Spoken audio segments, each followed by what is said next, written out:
All right, hello YouTube vinyl community. My name is Mitch. This is my introduction video to the vinyl community. I've been a commenter and viewer for a while, and I also post every once in a while on the YouTube vinyl community Facebook page. But I haven't felt confident enough to do a video yet until a couple of weeks ago. I got an idea for a new series that I thought would be kind of interesting to do. I'll just cut right to the chase. My dad passed away about 3 weeks ago, and I thought it would be an interesting kind of tribute to him to talk about some of the albums that I inherited from him and kind of figure out, like, oh, hey, I've never listened to this before. I wonder what would have drawn Dad to it, slash, why did he keep in his collection, etc., etc. So I'll probably be doing one of those here pretty soon. I already have a couple of albums in mind to do that with. But I figured I'd at least just say hey to everybody and get the train rolling on making videos and introducing myself to the vinyl community. So I have just a little pile here of recent pickups from the past couple of weeks, and I figured I'd show those, and hopefully that will be a little snippet of what I'm into and a good introduction into the VC. Quick shout outs. The people who really got me hooked on watching VC videos. Number one would have to be Jeff Party. His videos are fantastic. I think he's really articulate and describes music really well. Has great critiques, good taste, and his production value is really high, which I enjoy. On the opposite end of production value, David Michael, I love your videos. I like hearing your stories. I love the one take, just get it done, unedited, raw feel. Same goes with Mr. Hall of Fame. Billy Hurst's videos are great. There's a bunch of people that I really enjoy watching. So appreciate you guys taking the time to share your pickups and your thoughts on music. Hopefully what I have to offer over the next few weeks will be interesting. So anyway, I guess we'll just get started on the pickups, and hopefully this won't be too long. This is Black Sabbath, Mob Rules. I picked this up a couple of weeks ago at my favorite store in my area, Vinyl Renaissance. Sorry for the glare there. It's still in the shrink original pressing. It's really clean. I really like this album. And my dad was a big Dio fan. There's a bunch of signed Dio shit behind me, and for some reason he didn't have this, so I thought it would be pretty important to kind of complete his / now mine Dio collection. Thought I'd just pick this one up. Yeah, like I said, it's really clean. I was really surprised to find it where I did. There's not a whole lot of 80s heavier music in that store. And when it shows up, it usually goes pretty quick. And I was kind of late to the new arrivals bin that week. Speaking of heavy music, this one is Halloween, a 12-inch single. The B-side on here is Saturday Night Holocaust, is of course by the Dead Kennedys. Dead Kennedys have been one of my favorite bands for as long as I can remember, really. The first time I heard the Dead Kennedys and East Bay Ray's guitar playing, I was just really amazed that a band could play that fast and have that much energy. I really enjoy Halloween. I obviously There's a few punk songs about Halloween, and I always kind of try to make a Halloween related playlist. Here's the back of the cover there. And this is definitely always on there. It's an original pressing on alternative tentacles, which are hard to come by these days considering the band and the lead singer Jello have kind of had a falling out and nothing is really on alternative tentacles anymore. The next one is Creedence Clearwater Revival's Creedence Gold. This is, doesn't say back here. This is a first press with the paneled cover here. You kind of open everybody's face, and there's a picture behind everybody there. There's the back for everybody. Proud Mary, Down on the Corner, Bad Moon Rising, Heard It Through the Grapevine, The Midnight Special, Have You Ever Seen the Rain, Born on the Bayou, and Susie Q. Can't really go wrong. I've probably worn out every member of my family's CCR tapes and CDs as a kid.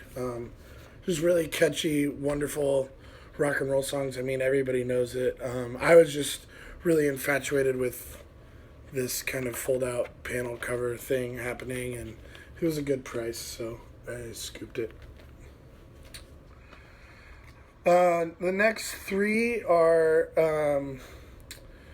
Prince-related stuff. I don't know if you can see over here behind me. There's a bunch of Prince stuff. There's a couple of limited CDs and all that kind of stuff, and both me and my dad are big Prince fans, and so I tend to pick up everything Prince or Prince related that I don't have when I see it. So this is the 12-inch single of Madhouse 10, The Perfect Mix. Let's see if I can show you guys the label there.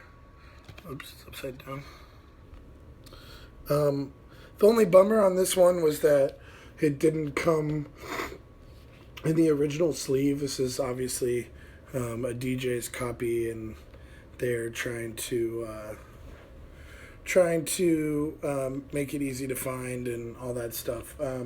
Vinyl's in great condition. If you don't know, Madhouse is Prince's jazz project. So these songs are all instrumental, very jazzy, but also still that late 80s Prince digital kind of funk thing happening here too.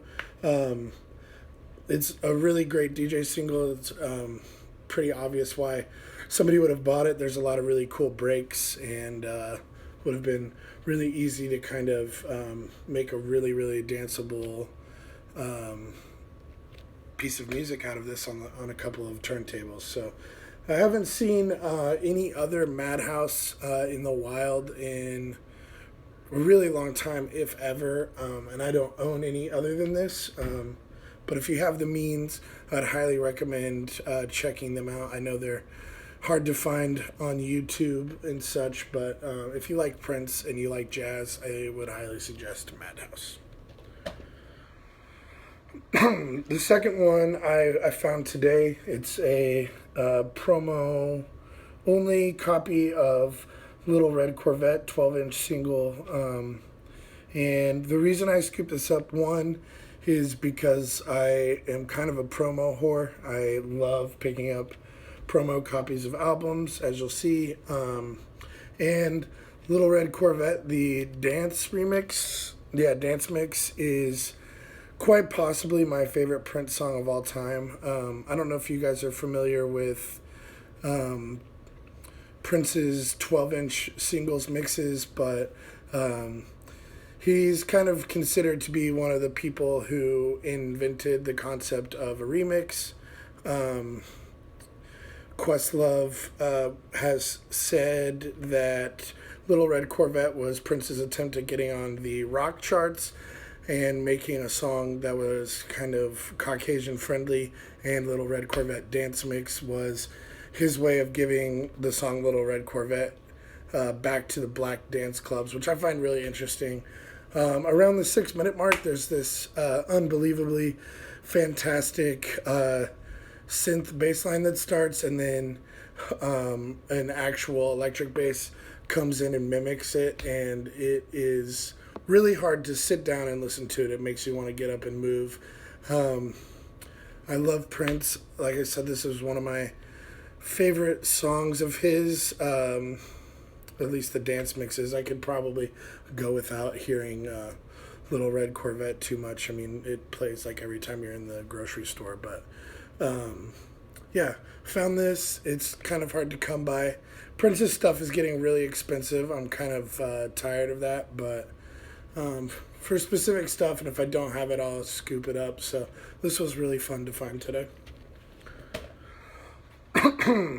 Next is a gold stamp promo there of What Time Is It by The Time. I like to affectionately refer to Morris Day as my uncle. It's really hard not to like The Time, especially this album. I mean, Wild and Loose, 777, 9311.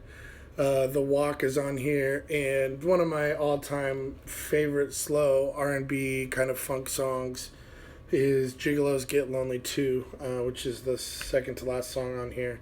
I love the music. I love the aesthetics, like baggy pants, Stacey Adams. It's just fantastic dance music, let alone the guitar playing. And obviously the composition on here is very much Prince.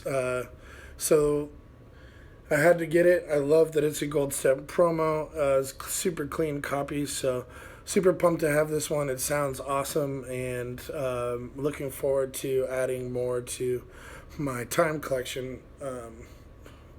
Hopefully in the next few weeks. There's a guy in town I've noticed lately who's been unloading his 80s funk, soul, and R&B collection. There seems to be a lot more of that going into the bins lately, so I hope I keep finding stuff like this. The next few are, well, I'll save this one for last, actually. The next two are the same album, actually. I found this promo-only copy of the Cars Candio, of course. It's, you know, the first cover without the band name or the title on there. Sounds fantastic. It's really clean, excellent condition or above, I would say. And it, like I said, it sounds so good. It's one of my favorite albums. I feel like the Cars are impossible to not like. They're so cross-genre friendly. If you like punk, if you like new wave, if you like classic rock,